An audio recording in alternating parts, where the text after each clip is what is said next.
ഒരു കോഴിയമ്മയ്ക്ക് 2 കുട്ടികളുണ്ടായിരുന്നു.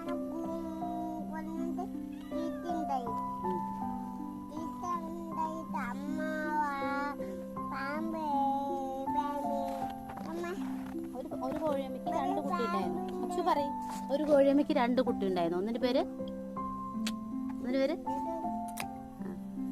അപ്പൊ കോഴിയമ്മ എന്നെ വിളിക്കുമ്പോ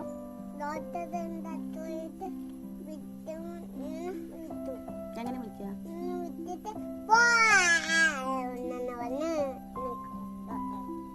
അപ്പൊ ഡോക്ടർ എന്താ പറഞ്ഞ? അമ്മേനെ വിളിക്ക, പിന്നെ വിളിക്ക. അച്ഛൻ എന്താ കഴിക്കണേ?